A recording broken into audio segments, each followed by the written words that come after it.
دیکھیں قربانی کے جانور میں 7 آدمی اگر شریک ہیں تو 7 کے پیسے برابر ہونا ضروری نہیں ہے. بعض دفعہ گھر کا کوئی فرد بچڑا لے کر آتا ہے, چھوٹے بھائی کا حصہ بھی ڈال دیا, درمیانے والے کا بھی ڈال دیا, ایک ہمشیرہ کا حصہ ڈال دیا, اس میں کسی نے پورے پیسے دیے, کسی نے آدھے دیے, کسی نے کوئی بیٹھ کے پیڑے کھانے والے بھی گھر میں ہوتے ہیں, وہ فری پھوکڑ میں حصہ اس کے نام ہو گیا. تو سب جائز ہے. یہ ضروری ہے کہ جس کا حصہ ہے اس سے ایک دفعہ پرمیشن لے لیں, کیونکہ قربانی عبادت ہے, عبادت میں نیت ضروری ہے. جب اس کو اطلاع ہی نہیں ہے تو اس کی طرف سے حصہ پھر ہوگا نہیں. اطلاع دیں گے, بتا دیں گے تو بس یہ اس کا مطلب وہ راضی ہے. اس پہ منع کرنا ہوتا تو منہ سے کہہ دیتا کہ نہیں میرا حصہ نہ ڈالو. تو اتنا کافی ہے, سب کی طرف سے برابر پیسے شامل ہونا ضروری نہیں ہے. اور جو 7 حصے آپ ڈالیں گے سارے عاقل بالغ ہونے چاہیے, ٹھیک ہے. مرحومین کی طرف سے بھی قربانی جائز ہے. مرحومین کی طرف سے جو قربانی ہوتی ہے وہ ہوتی آپ کی طرف سے ہی ہے, لیکن اس کا ثواب مرحوم کو ملتا ہے, وہ ہوتی آپ ہی کی طرف سے ہے. اس لیے آپ اس گوشت کے مالک ہیں, کھائیں صدقہ کریں, آپ کی مرضی ہے, کیونکہ مرحوم وہ کسی عمل کا مکلف نہیں ہے. اس کا تو بیچارے عمل کا دروازہ بند ہوا تبھی تو مرحوم ہوا نا وہ. اگر وہ ابھی قربانی کر سکتا ہوتا تو مرحوم کیوں ہوتا پھر وہ. اور ہم بھی تھوڑے دنوں میں ہم سب نے مرحوم ہونا ہے کچھ وقت کے بعد جا کے. تو جو مرحوم کی طرف سے قربانی ہوتی ہے وہ ہوتی آپ ہی کی طرف سے. ثواب کس کو ملتا ہے؟ مرحوم کو. تو یہ بھی جائز ہے. نبی کی طرف سے بھی جائز ہے, زندوں کی طرف سے بھی جائز ہے, مردوں کی طرف سے بھی جائز ہے. نبی صلی اللہ علیہ وسلم نے کیا, ایک اپنی طرف سے, ایک پوری امت کی طرف سے 2 مینڈے ذبح کیا آپ نے. تو یہ اصال ثواب کا ثبوت بھی یہیں سے ملتا ہے. تو اس لیے جائز ہے قربانی, جس کی طرف سے چاہیں کریں, جتنی چاہیں کریں, اپنی حیثیت کو, اپنی اوقات کو دیکھتے ہوئے, اپنی چادر کو دیکھتے ہوئے. اتنا نہ کریں کہ کل لوگوں سے بھیک مانگنی پڑے. دوسری بات, قرضہ لے کے قربانی کرنا بھی جائز ہے. سمجھتے ہیں قرضہ لے کے بھی قربانی کی جا سکتی ہے, بشرطے کہ قرضہ اتارنے کی طاقت ہو. ایسا نہ ہو وسیم بھائی سے پیسے لے کے ان کو چوڑے میں ڈال دیا, وہ بیچارہ مصیبت میں آ گیا, اب اس کے ادا کرنے کے پیسے ہیں نہیں, وہ آپ کے گھر کے باہر گھنٹی کے ہاتھ رکھ کے کھڑا رہتا ہے اور آپ نے اس کو ٹینشن میں دے دیا. تو وہ ایسی ٹینشن کسی کو دینا جائز نہیں ہے. بعض دفعہ یہ ہوتا ہے کہ آپ کے پاس ابھی نہیں ہے پیسے, کل آ جائیں گے, پرسوں آ جائیں گے, آپ کسی سے ایک دھار پکڑ لیتے ہیں, یار میرے پرسوں پیسے آ جائیں گے, یا 1 ہفتے بعد مجھے مل جائیں گے, یا مہینے بعد مجھے تنخواہ ملے گی, میں تمہیں دے دوں گا, اور یقین بھی ہو دینے کا. تو بعض دفعہ آدمی کر لیتا ہے, کیونکہ قربانی کا موقع تو 3 دن کے بعد نکل گئی نا. قربانی 3 دن کے بعد تو نہیں ہوتی قربانی. تو یہ مسئلہ ہے. تو ایک اہم مسئلہ تو یہ ہو گیا, قرضہ لے کے بھی کر سکتے ہیں, اور کسی کا حصہ, کسی کے پیسے کم ہوں, کسی کے زیادہ ہوں, یہ بھی کر سکتے ہیں. ایک اہم مسئلہ یہ بھی ہے قربانی میں کہ گائے کے جب 7 حصے ہوں گے تقسیم کے وقت, تو 7 حصوں کو تول کے تقسیم کرنا ضروری ہے, کیونکہ سود گوشت جو ہے یہ سودی اموال میں سے ہے. جب بھی ڈیوائیڈ کا عمل ہوتا ہے تو اصل میں یہ خرید و فروخت کا عمل ہوتا ہے. آپ اپنا حصہ اس کو بیچ رہے ہیں, اس کا حصہ اس سے خرید رہے ہیں.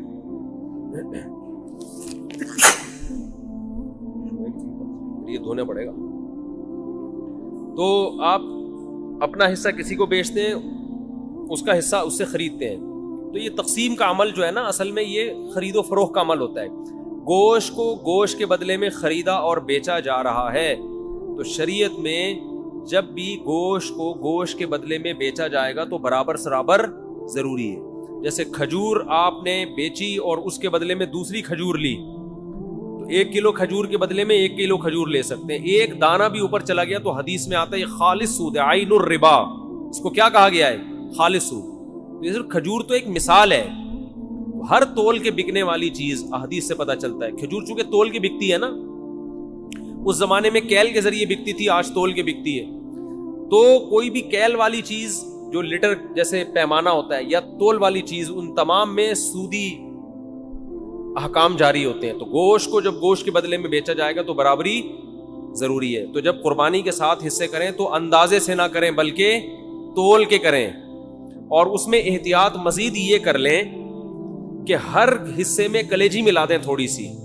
سودی احکام میں یہ بھی ہوتا ہے کہ اگر اس کے مخالف جنس ملا دی جائے تو پھر کمی بیشی جائز ہے. جیسے آپ 1 کلو کھجور بیچ رہے ہو, اور ادھر سے لے رہے ہو 1.5 کلو کھجور, تو یہ آدھا کلو کیا ہو جائے گی, حرام ہو جائے گی نا. لیکن اگر اس 1 کلو کھجور میں آپ کچھ اور ملا دیں, 2-4 سیب ملا دیں اس میں, آپ ادھر سے 1 کلو کھجور ہے اور 2 سیب ہو گئے, ادھر سے 1.5 کلو کھجور, تو یہ پھر سود نہیں ہوگا, یہ جائز ہوگا. اس لیے کہ وہ جو آدھا کلو کھجور ہے وہ ادھر سیب کے مقابلے میں ہو جائے گی. سمجھ میں آ رہی ہے بات؟ تو یہ بالکل جائز ہیلا ہے. تو قربانی کے گوشت میں اگر آپ نے تقسیم کی ٹینشن سے بچنا ہے تو 7 حصے کر کے ہر گوشت میں تھوڑی سی کلیجی ملا دیں. ہر کلیجی میں تھوڑا سا گوشت ملائیں, ہر گوشت میں تھوڑی سی کلیجی. جب شروع میں کلیجی کے 7 حصے کریں, کلیجی, پھیپڑے اور جو کچھ بھی ہوتا ہے, تو اس میں 1-2 بوٹی گوشت کی ملا دیں. تو اس میں اگر کمی بیشی ہو گئی تو وہ جائز ہے. اور گوشت کے جب 7 ڈھیریاں بنائیں تو اس میں 2 بوٹیاں 3 بوٹیاں کس کی ملا دیں ہر ڈھیری میں, کلیجی کی. تو یہ سود سے بچنے کا ایک ہیلا ہے, تدبیر ہے. آج کل چونکہ فنٹر مارکیٹ میں بہت ہیں کلپ بنانے والے جن کو مسائل کی الف بے بھی نہیں پتا اور بیٹھ کے پھینکتے بہت ہیں, تو ہو سکتا ہے میرے اس کلپ پہ کہیں کہ کان ادھر سے پکڑو ادھر سے پکڑو, کیا ہے برابر ہے. تو یہ سود میں ڈالنے کے لیے انہوں نے ہیلا نکالا ہوا ہے. تو جو کوئی ایسا کلپ بنائے گا اس کی باتوں میں نہ آئے. ہیلوں کی 2 قسمیں, ایک ہیلا ہوتا ہے حلال حرام کو, ایک ہیلا ہوتا ہے حرام میں مبتلا ہونے کا ذریعہ, اور ایک ہوتا ہے حرام سے بچنے کا ہیلا. جو ہیلا حرام سے بچا لے آپ کو وہ جائز کیا, وہ مستحب ہے. تو یہ سود سے بچانے کا ہیلا ہے, سود میں ڈالنے کا ہیلا نہیں ہے. سمجھتے ہو بات کو؟ تو جب بھی گائے کے گوشت کے 7 حصے آپ کریں گے, ہر حصے میں تھوڑی تھوڑی کلیجی ملا دیں. پھر اگر کمی بیشی ہو بھی گئی تو, بلکہ تول کے بھی تقسیم کر رہے ہیں تو بھی کلیجی ملائیں, کیونکہ تول میں اتنی ایکوریسی ہوتی نہیں ہے. سمجھتے ہو بات کو کہ نہیں سمجھتے ہو؟ بعض لوگ یہ کہتے ہیں ہم تو گوشت تقسیم ہی نہیں کرتے. بھائی وہ بڑا بھائی نے بولا یار بس میرا حصہ بھی تھوڑا سا مجھے دے دو, باقی سارا خود رکھ لو. تو جب بھی کسی کا حصہ نکلے گا نا تو ڈیوائیڈ ہوگا, وہ 7واں حصہ, پورے 7 حصے آپ کو کرنے پڑیں گے. ہاں ایک صورت میں معافی ہے کہ ایک گائے پورے گھر میں استعمال ہو رہی ہے, سمجھتے ہو, اس کو ڈیوائیڈ کر ہی نہیں رہے آپ. بعض دفعہ گھر کے 7 افراد ہوتے ہیں, ایک ابا اماں, ایک میاں بیوی اور آگے ان کے بچے ملا کے ٹوٹل بڑی مشکل سے آج کل 7 تک عدد پہنچ رہا ہے لوگوں کا. فیملی پلاننگ والوں نے تو گھریلو سسٹم ہی تباہ کر دیا ہے. سمجھ رہے ہو؟ وہ جو پہلے گھروں میں پورے 2 بچڑے آتے تھے, یہ منجلی آپا کا ہے, یہ چمونی آپا کا حصہ ہو گیا, یہ ممانی کا ہو گیا, یہ خالہ کا ہو گیا, یہ جناب پوتے کا ہو گیا, یہ بہو کا ہو گیا, پوری 2 کٹے ہم دیکھتے تھے لوگوں کے گھروں میں کٹتے تھے, 2 بچڑے ایک ہی گھر میں چل جاتے. اب وہ فیملی پلاننگ والوں نے سارے خاندانی سسٹم کی واٹ لگا دی. بچے ہی نہیں ہے, اور خدا کی قسم جس گھر میں بچے نہیں ہیں, عید بقرعید کا مزہ تو اس گھر میں ہے ہی نہیں. ہمارے بچوں نے 10 دن سے پڑھائی چھوڑ دی ہے. گائے آ رہی ہے, کلابازیاں کھا رہے ہیں, مدرسوں کی شکایتیں آنی, پڑھ کے نہیں دے رہے. ہم کہتے ہیں بھائی بقرعید گزرے گی تو پڑھیں گے, ابھی ہمارے بس میں نہیں. وہ گایوں کے پیچھے بھاگ رہے ہیں. تو بچوں کو انٹرٹینمنٹ ہے بچوں کے لیے یار, انجوائے کرنے دو ان کو, کیا ان میں پڑھائی کا اتنا بوجھ ڈالا. شکایتیں آ رہی ہیں, پڑھ نہیں رہے, ٹلے مار رہے ہیں, چھوڑے. ہم کہہ رہے ہیں یار رات کو سوتے ہی کم وقت 2 بجے ہیں, کیونکہ ادھر پوری گائیں آ کے اتری ہوئی ہیں, دمیں ہلا رہی ہیں, ان کی انجوائے کر رہے ہیں نا. یار یہ گائے, کراچی والوں نے کہاں گائے دیکھی ہوتی ہے.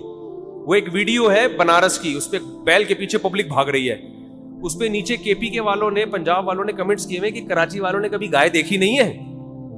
واقعی نہیں دیکھی بھائی. گائے تو کھیتوں میں ہوتی ہیں یار, بکریاں شہروں میں تھوڑی ہوتی ہیں. تو ہمیں تو یہی تو سیزن ہے ہمارا گائے بچڑے دیکھنے کا, اور ایسا بچڑا مارکیٹ میں آ رہا ہے, طبیعت خوش ہو جاتی ہے دیکھ کے. دیکھو ہر گلی میں رونق ہے نا, ہر گھر کے آگے بچڑے بندھے ہوئے ہیں, اتنے اونچے لمبے خوبصورت, دیکھ کے طبیعت, یہ رونق ہے اللہ کی طرف سے. یہی تو بقرعید کا مزہ ہے, یہی تو تہوار ہے.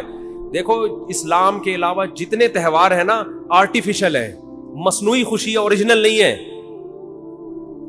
ہندو جو ہولی مناتا ہے, کس بات کی ہولی ہے, کیا ہے, کہہ رہے پتہ نہیں کس بات کی خوشی ہے, مجھے خود بھی ابھی تک پتا نہیں ہے. بس خوشی مناؤ, انجوائے کرنے کی کوشش کرو. عیسائی کرسمس مناتے ہیں 25 دسمبر کو, کس بات کی خوشی, عیسیٰ علیہ السلام پیدا ہوئے تھے. تو آج تھوڑی پیدا ہوئے ہیں, وہ تو پیدا ہوئے ہوئے ان کو 2100 سال گزر چکے ہیں بھائی. یہ جو سالگرہ کی خوشی ہے مصنوعی خوشی ہے. پیدا تو اس وقت ہوا تھا نا جب بچہ پیدا ہوا تھا, اس وقت انسان خوش ہوتا ہے. ابھی 1 سال کے بعد کیا کروں میں, ہو گیا. تو آج کا دن پیدا ہوا, تو آج کا دن یہ 2021 ہے آج, اور پیدا ہوا تھا 1990 میں پیدا ہوا تھا یہ.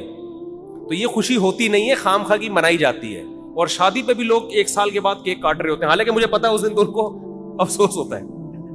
ایک سردار جی بیٹھے ہوئے فلم دیکھ رہے ہیں اور رو رہے ہیں، روئے جا رہے ہیں۔ کسی نے کہا کوئی رونے کا سین ہوگا، سردار جی سے پوچھا کون سی فلم دیکھ رہے ہو؟ کہہ رہے اپنی شادی کی ویڈیو دیکھ رہا ہوں بھائی، میں شادی کی ویڈیو دیکھ رہا ہوں۔ تو کیا بات کر رہا تھا، قربانی کے مسائل بیان کر رہا تھا میں، کہ اس میں تواضع بھی ہے، عاجزی بھی پیدا ہوتی ہے، صحیح ہے نا؟ تو یہ 7 حصے کر دیا کرو، کلیجی ملا دیا کرو اس میں۔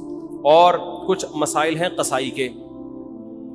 قصائی لوگ ایک بہت بڑی بددیانتی یہ کرتے ہیں کہ 4 رگیں کاٹنے کے بعد اندر بھی چھرا مارتے ہیں اس کے جانور کو جلدی ٹھنڈا کرنے کے لیے۔ یہ عمل خلاف سنت ہے۔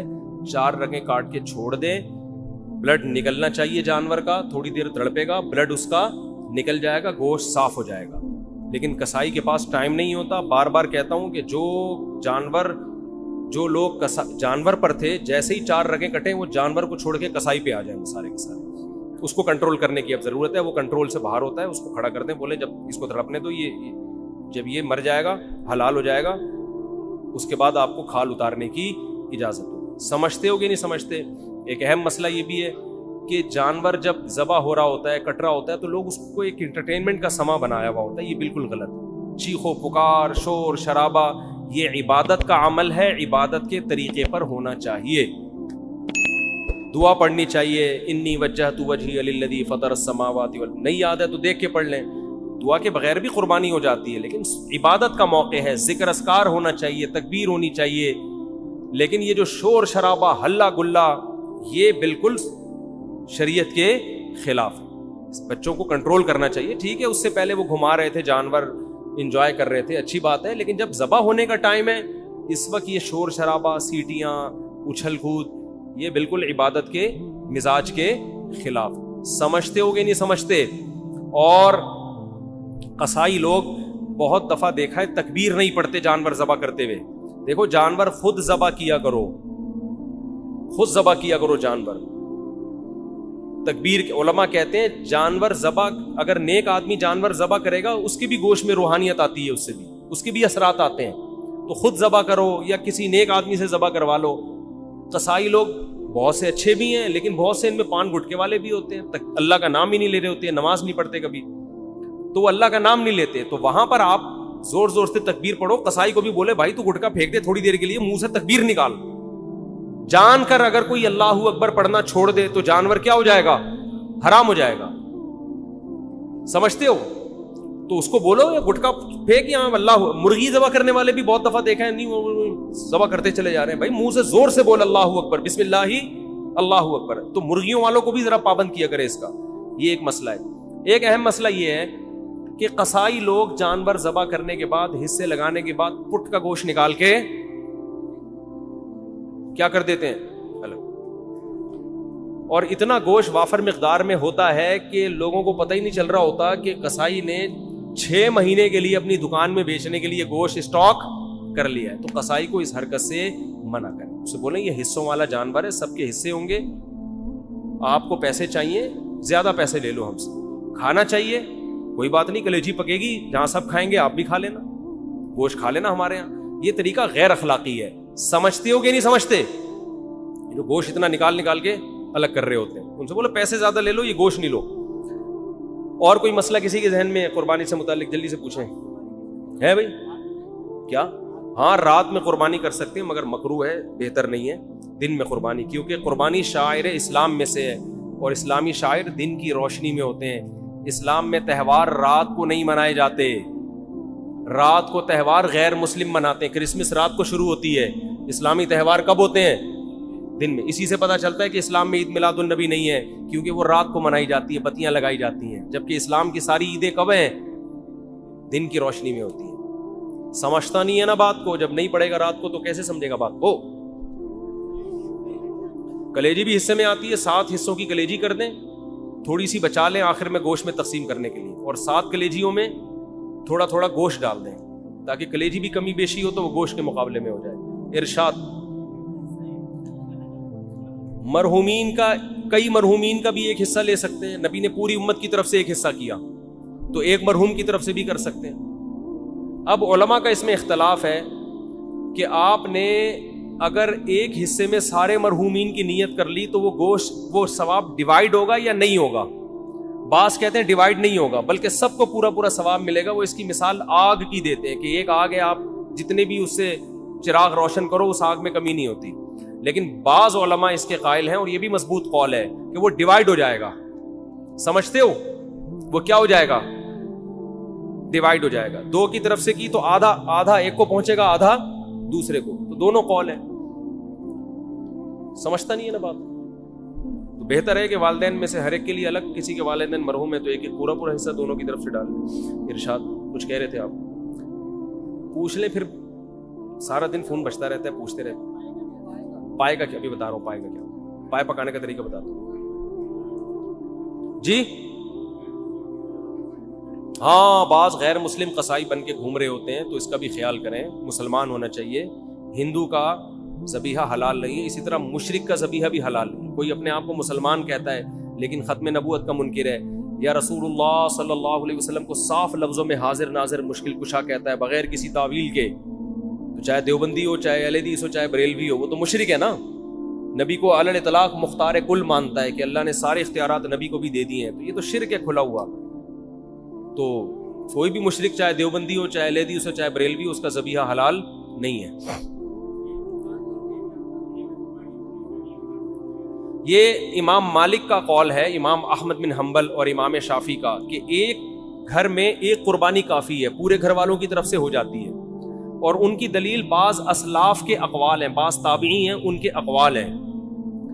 امام ابو حنیفہ کا موقف یہ ہے کہ جو بھی صاحب نصاب ہے اس پر الگ سے قربانی واجب ہے, ایک قربانی سب کی طرف سے کافی نہیں ہے. اور امام ابو حنیفہ کے قول کو ہم دو وجہ سے فالو کرتے ہیں. ایک تو یہ کہ ہم امام حنیفہ کو بر صغیر میں ان کے فقہ کو فالو کیا جاتا ہے, ایک وجہ تو یہ. دوسرا, امام حنیفہ کا موقف اس بارے میں دلیل کے لحاظ سے بھی بہت مضبوط ہے.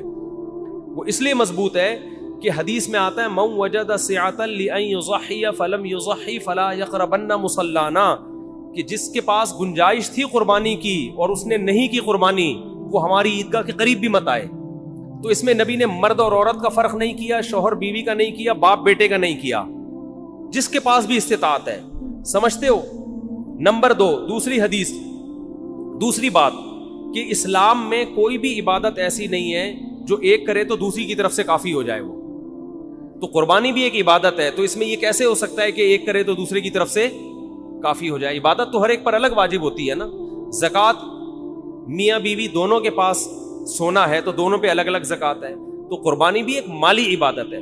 حج بھی دونوں پر الگ الگ ہے. حج بدل میں تو ایک وصیت کرتا ہے کہ میری طرف سے پیسہ بھی دے رہا ہوتا ہے, تو وہ تو اس کا نائب بن کے الگ سے اس کی طرف سے حج کر رہا ہوتا ہے, تو وہ بھی ایک حج دو آدمیوں کی طرف سے کافی نہیں ہوتا. تو قیاس کے لحاظ سے بھی امام حنیفہ کا موقف بہت مضبوط ہے, اور حدیث کے لحاظ سے بھی امام حنیفہ کا موقف بہت مضبوط ہے. اور اس لحاظ سے بھی مضبوط ہے کہ جب دلائل میں تعارض ہوتا ہے تو اصول یہ ہے کہ عبادت میں احتیاط کے پہلو کو ترجیح دی جاتی ہے, کیونکہ عبادت کس کا حق ہے؟ اللہ کا. تو احتیاط کا تقاضا بھی یہ ہے کہ اگر بیوی مالدار ہے تو اس پہ الگ سے قربانی واجب ہو, شوہر مالدار ہے تو اس پر الگ سے واجب ہو. اور صحابہ کے دور میں اگر ایسی روایت ہمیں ملتی ہے نا کہ ایک نے سب کی طرف سے کی, تو اس کی وجہ یہ کہ اس دور میں عام طور پر گھر کا سربراہ ہی مالدار ہوا کرتا تھا, باقی تو سارے اس کے ماتحت ہوتے تھے. یہ رواج نہیں تھا کہ بیگم صاحبہ الگ کما رہی ہیں, میاں صاحب الگ ارننگ ہے اس کی, بیٹا الگ کما رہا ہے. یہ اس دور میں ہوا نہیں کرتا تھا عام طور پہ, تو اس لیے گھر کا سربراہ ہی کرتا تھا. آج کل بیٹے کی ارننگ بعض دفعہ باپ سے زیادہ ہوتی ہے, بیوی کے پاس سونا شوہر سے زیادہ ہوتا ہے, یہ بہت دفعہ ہو رہا ہے, تو وہ زیادہ مالدار ہے. تو اس لیے جو ہماری نظر میں راجح قول ہے, لیکن اختلافی مسئلہ ہے, عرب علماء کہتے ہیں ایک خاندان کی طرف سے ایک کافی ہے, لیکن ہماری نظر میں ایک تو بر صغیر میں فقہ حنفی کو فالو کیا جاتا ہے. ایک ملک میں اگر کسی فقہ کو فالو کیا جا رہا ہے تو آپ 1.5 انچ کی الگ سے مسجد کیوں بنا رہے ہو؟ یہ بھی تو غلط ہے نا, اس سے بھی تو اختلاف پیدا ہوتا ہے. تو جب سے اسلام آیا ہے بر صغیر میں فقہ حنفی ہی کی شکل میں آیا ہے, تو فقہ حنفی کو فالو کیا جاتا رہا ہے. تو اس لیے بھی کہ دلائل کے لحاظ سے بھی امام ابو حنیفہ کی بات بہت زیادہ مضبوط ہے. تیسرا اس لیے بھی کہ عبادت میں جب دونوں قول ملتے ہیں تو احتیاط کا تقاضا یہ ہے کہ اس قول پر عمل کیا جائے جس میں احتیاط زیادہ ہو. سمجھتے ہو؟ اور چلو بھائی کوئی مسئلہ, پائے کی تقسیم کیسے ہو؟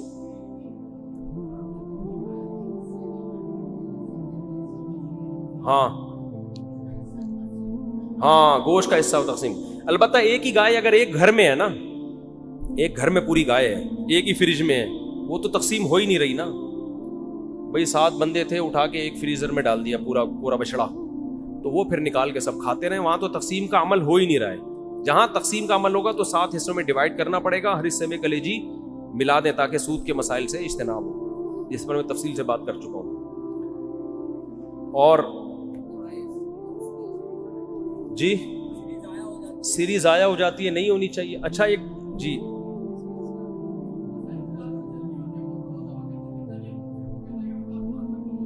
نہیں, ہاتھ رکھنے سے نہیں ہوگا. قصائی کے کونی پہ ہاتھ رکھ لیا تو قصائی ذبح ہو سکتا ہے, اس سے جانور ذبح نہیں ہو سکتا. چھری پہ ہاتھ رکھ کے چلائیں. ہاں قصائی کو بولے تیرے پاس ٹائم نہیں ہے تو پھر آیا کیوں, ادھر بیٹھ آرام سے. میں نے بتایا نا گائے کو کنٹرول کرنا اتنا مشکل نہیں, قصائی کو کنٹرول کرنا زیادہ مشکل ہے. 2 قصائی کو کنٹرول کرنے کے لیے الگ سے بلائیں, ٹھیک ہے نا. تو اچھا ایک اور اہم بات تھی ابھی بھی, ہاں بہت اہم ترین بات کھوپڑی میں آئی ہے. دیکھو نبی صلی اللہ علیہ وسلم نے فرمایا ایمان کا سب سے لاسٹ اور آخری درجہ ہے اماطۃ الاذی عن الطریق, راستے سے اذا کو ہٹانا. یعنی اذا کہتے ہیں تکلیف دہ چیز کو بھی اور گندگی کو بھی. عربی میں اذا کسے کہتے ہیں؟ کانٹا, گٹر کا ڈھکن کھلا ہوا, یہ تکلیف دہ ہے نا, کوئی گرے گا. پتھر پڑا ہوا ہے راستے میں, گاڑی غلط پارک ہوئی ہوئی ہے, یہ تکلیف دہ چیز ہے. اور اذا کا مطلب گوبر پڑا ہوا ہے, کوئی گند پڑا ہوا ہے, یہ بھی اذا میں داخل ہے عربی میں, ٹھیک ہے.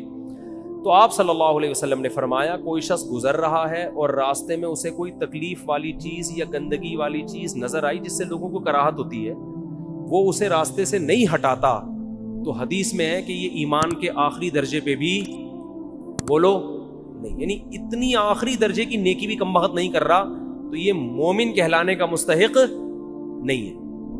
سمجھ رہے ہو؟ آپ سوچو کہ جو تکلیف دہ چیز کو نہیں ہٹا رہا وہ مومن نہیں ہے, تو جو تکلیف دہ چیز پھینک رہا ہے وہ مومن کیسے ہو گیا؟ نہیں آ رہی بات. قربانی کرنے والے تکلیف دہ چیز نہیں بلکہ تکلیف دہ چیزیں روڈوں پہ پھینکتے ہیں.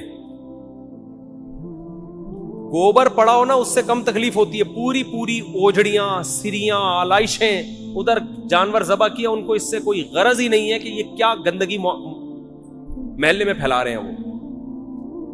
تو جب آپ کا جانور ذبح کریں گے اس کا کی آلائشیں, اس کا گند اور اس کی تمام تکلیف دہ چیز کو اٹھانا بھی آپ کی ذمہ داری ہے.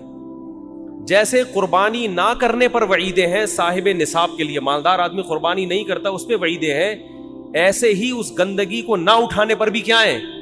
وعیدیں, اور اس سے زیادہ شدید وعیدیں ہیں. ایک کانٹا پڑا ہوا وہ نہیں اٹھا رہے آپ, اور جو اٹھا نہیں رہا بلکہ الٹا کیا کر رہا ہے؟